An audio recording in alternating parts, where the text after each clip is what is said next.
Para el tercer tema, voy a invitar a la doctora María Isabel Valle Ponce con el tema manejo del edema cerebral.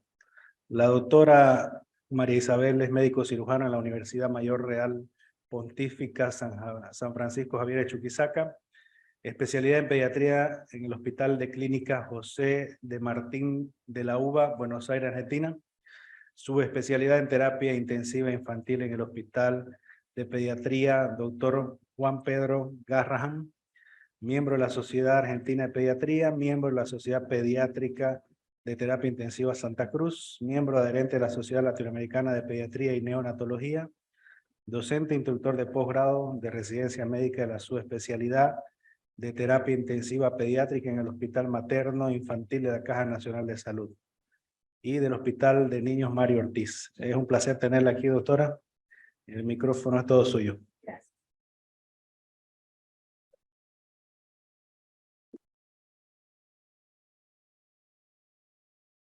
Hola, buenas tardes a todos. En principio agradecer a los organizadores de la jornada. Y bueno, el tema que hoy vamos a dar es el manejo de edema cerebral en pediatría.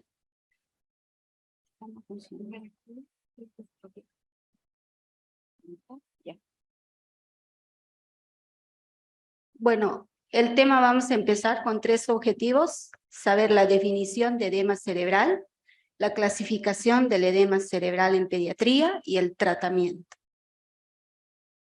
¿Cuál es la definición del edema cerebral? Es la inflamación del cerebro donde hay una acumulación anormal de agua o líquido que está dentro del parénquima cerebral, lo cual va a incrementar el volumen a nivel craneal.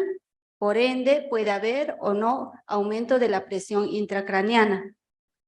Puede ser focal o global. Cuando es focal, suele existir un síndrome de herniación que puede manifestarse con aumento o disminución de la presión intracraneana. Cuando es global, hay un aumento de la presión intracraneana.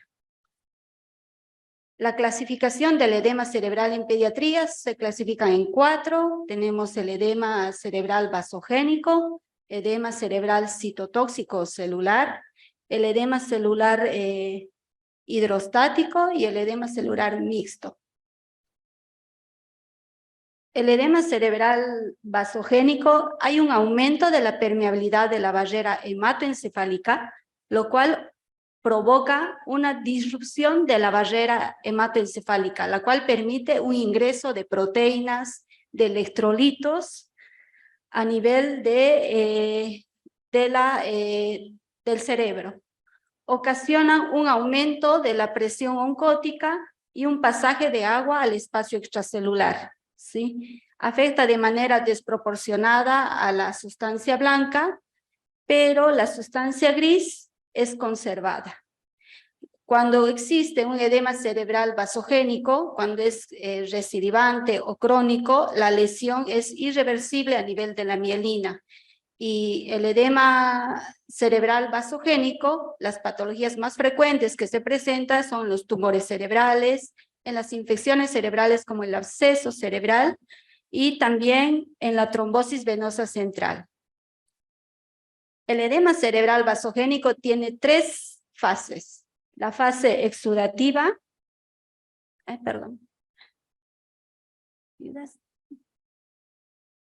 acá. Tenemos 3 fases, la fase exudativa, la fase de propagación y la fase de resolución. En la fase exudativa lo que existe, hay un escape de proteínas, de electrolitos, de agua al espacio intersticial. En el espacio intersticial aumenta el líquido y por ende hay un acúmulo, una atrapación de proteínas plasmáticas. En esta fase el exudado es rico en proteínas. Posteriormente pasa a la fase de propagación, donde el líquido acumulado en el espacio intersticial atraviesa las células nerviosas, ¿sí? y posteriormente llegan a la sustancia blanca y por ende hay un aumento del líquido a nivel de la sustancia blanca que atraviesa los ventrículos y de ahí pasa a la fase de resolución. En la fase de resolución lo que pasa es el aumento del líquido que está en los ventrículos, ¿sí? Hace que se vaya eliminando por tres mecanismos. El mecanismo de reabsorción de los capilares, también por mecanismo de pasaje hacia los vasos linfáticos cervicales o va hacia el, drena hacia el líquido cefalorraquídeo. El edema cerebral citotóxico se ve principalmente alterado las células, los astrocitos, también las células gliales. Afecta a ambas sustancias. Está afectada la sustancia gris, la sustancia blanca. Cuando hay una injuria severa suele suceder una alteración a nivel de las bombas iónicas. Hay pasaje de solutos, pasaje de electrolitos, lo cual ocasiona una muerte celular y una ruptura de la barrera hematoencefálica, ¿sí? Y posteriormente desencadena a un edema vasogénico. El edema cerebral citotóxico, la patología más frecuente que se presenta son en el ácido isquémico, en la encefalopatía hepática y en el síndrome de Reye. El edema cerebral hidrostático, hay un aumento de la presión intraventricular, hay un ruptura del revestimiento ependimario ventricular, desplazamiento del líquido cefalorraquídeo que va del compartimento ventricular al parénquima cerebral y posteriormente puede haber hipoperfusión tisular. Si no se trata el edema cerebral hidrostático, lo que sucede es acúmulo de líquido y posteriormente puede progresar a una hidrocefalia, por ende a una atrofia cerebral. El edema cerebral mixto es donde hay ya la combinación del edema cerebral vasogénico más el citotóxico. El más frecuente es en el traumatismo cráneoencefálico grave y en las hemorragias intracerebrales espontáneas. Acá visualizamos en una tomografía, en una TAC de cerebro, cómo se visualiza, se ve una imagen hipodensa, ¿sí? Con efecto de masa, un desplazamiento, aquí se ve la desviación de la línea media, desplazamiento de la línea media, un borramiento de las estructuras y posteriormente se observa una hernia cerebral. El tratamiento del edema cerebral será dependiendo del tipo de edema. Si es un edema vasogénico, ya las causas son tumorales o infecciosas, se puede iniciar corticoides, se puede iniciar drogas osmóticas y por último tratamiento quirúrgico. Si el edema cerebral es celular, la utilización del tratamiento es agentes osmóticos, que es temporal el tratamiento. Y en el edema cerebral hidrostático, que es el más frecuente de la hidrocefalia, se debe hacer el drenaje del líquido cefalorraquídeo. Mediante una intervención quirúrgica, realizar una ventriculostomía externa. Y el edema cerebral mixto, que es el más frecuente en el politraumatismo cráneoencefálico, el tratamiento son las drogas osmóticas.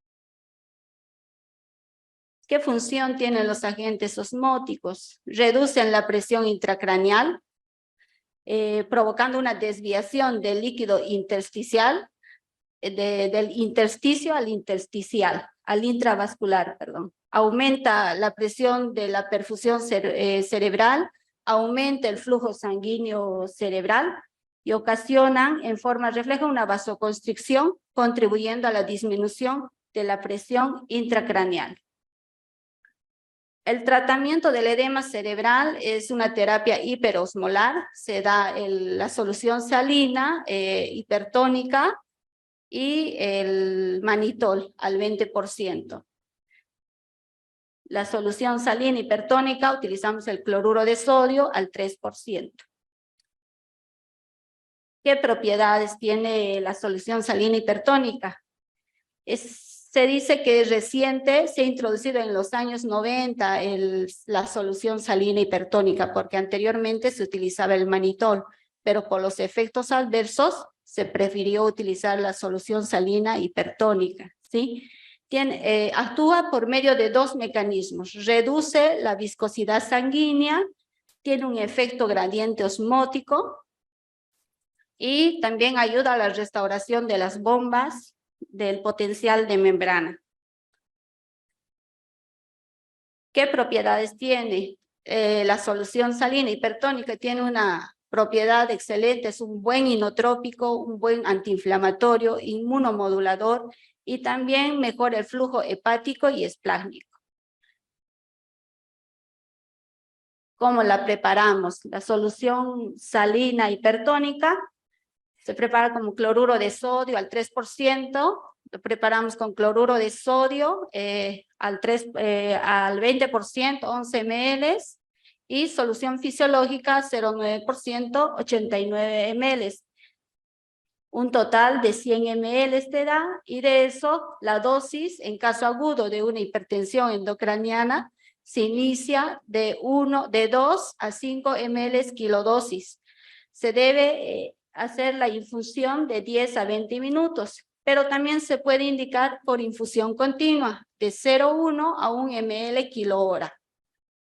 Se debe iniciar el tratamiento a dosis mínima para mantener una presión intracraneal menor de 20 milímetros de mercurio. Es importante saber la osmolaridad plasmática. Se debe utilizar cuando tengamos osmolaridades plasmáticas menor de 360. Ahí tenemos la forma. ¿Cuándo está contraindicado la solución salina hipertónica? Está contraindicado en plaquetopenia, en coagulopatía de consumo, en una injuria renal en fase anúrica o en natremias sostenidas que mantengan sodios mayor de 160, la cual te puede llevar a una trombosis venosa profunda. Es por eso que es importante realizar los controles cada 4, cada 6 horas de los electrolitos, ¿no? En especial del sodio. El manitol es otra droga osmótica que, como les había comentado, anteriormente se utilizaba antes que la solución hipertónica, se utilizó a partir del año 1961. Es una sustancia transparente de bajo peso molecular, se filtra pero no se reabsorbe. Su acción es a nivel intratubular, atrae agua, aumenta la eliminación de sodio y otros iones. Tiene dos mecanismos, actúa por medio de dos mecanismos parecidos al de la solución salina hipertónica. Actúa reduciendo la viscosidad sanguínea, también tiene un efecto gradiente, ¿sí? Desplazando agua al territorio vascular. La característica es que su acción es rápida, inmediata y corta, ¿sí? Máximo 75 minutos dura la acción, a diferencia de la solución hipertónica. ¿Cuándo está indicado el manitol? Cuando hay un edema cerebral, pero con barrera hematoencefálica indeme, cuando no haya sangrado, ¿sí? Ahí sí se puede utilizar a dosis bajas. Se puede utilizar también para disminuir la presión intraocular en un glaucoma, en un diagnóstico o tratamiento de una injuria renal, pero en fase oligúrica, no anúrica. Se puede utilizar en dosis bajas. La dosis para el tratamiento del edema cerebral es de 0,25 a 1 gramo kilo, que se indica cada 4 o cada 6 horas. Está contraindicado en hemorragia intracerebral, anuria, deshidratación, en edema agudo de pulmón y en inestabilidad hemodinámica. ¿Qué complicaciones tiene la utilización del manitol? Hay una depresión de volumen, una acidosis metabólica, hipercalemia, hiponatremia y edema agudo de pulmón. Las recomendaciones al usar los agentes osmóticos es realizar controles rutinarios o monitorización de función renal, de electrolitos, de glicemia, ¿no? Por los efectos adversos que suelen tener. Las conclusiones del tema es que el edema cerebral es un fenómeno inespecífico que pueden variar o puede presentarse de dos tipos, ya sea vasogénico y celular. Es importante saber la cantidad de líquido que hay, ¿no? No hay que demorar el tratamiento, debe ser el tratamiento inmediato para evitar secuelas. Entonces, el edema cerebral, cuando uno diagnostica, el tratamiento tiene que ser inmediato. No decir tiene agua el cerebro y lo esperamos. Entonces, eso lleva a consecuencias y complicaciones.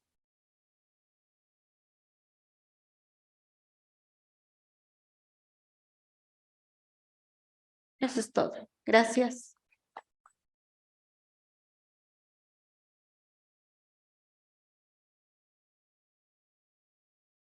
Muchas gracias, doctora. Excelente tema y también muy claro. No sé si hay algunas preguntas en el auditorio antes del receso. ¿Cómo debe ser el manejo ventilatorio de un paciente con edema cerebral?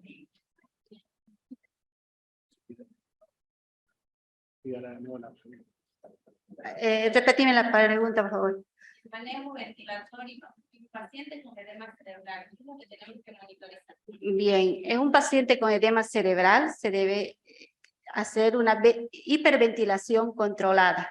¿Sí? Mantener un pH de 7.30, que es lo máximo, una pH de 7.30, una PCO2, perdóname, una PCO2 de 30, ¿sí? Mantener hiperventilado al paciente, manteniendo PCO2 de 30, manteniendo presiones de oxígeno mayor de 80 y un pH normal.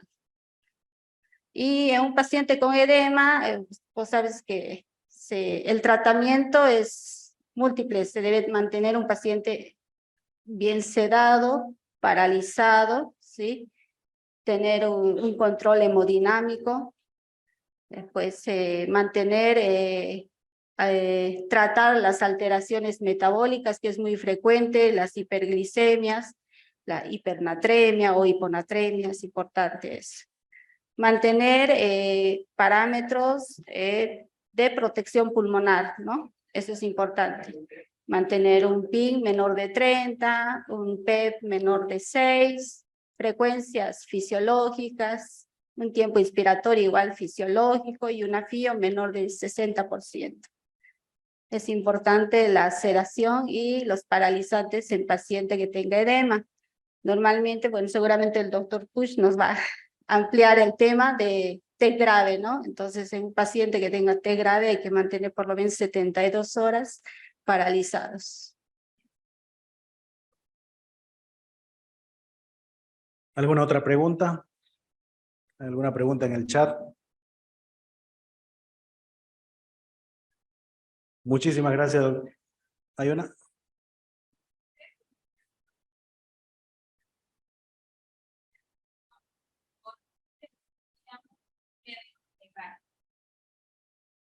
Bien, en caso de que no tengamos una solución hipertónica, hay dos formas de preparar la solución hipertónica. La que preparamos acá en el hospital es, por ejemplo, la solución fisiológica al 0,9%, que son 89 ml, más cloruro de sodio al 11 ml.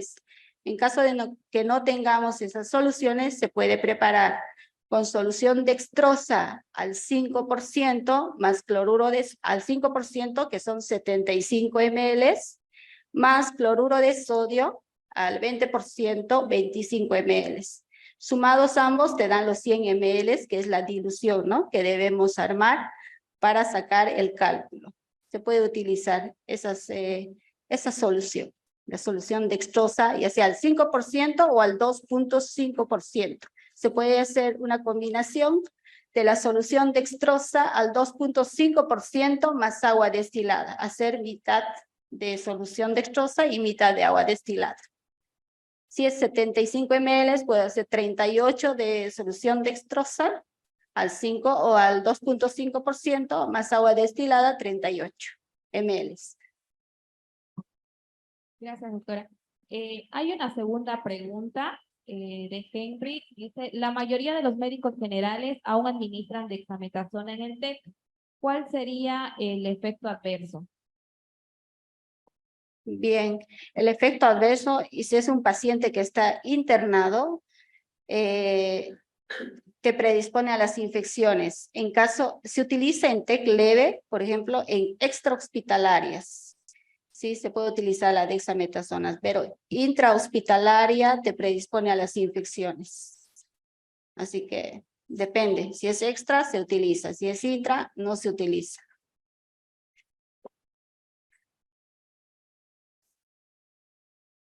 Excelente, doctora. Creo que no hay ninguna otra pregunta. Los invitamos, por favor, a servirse un refrigerio.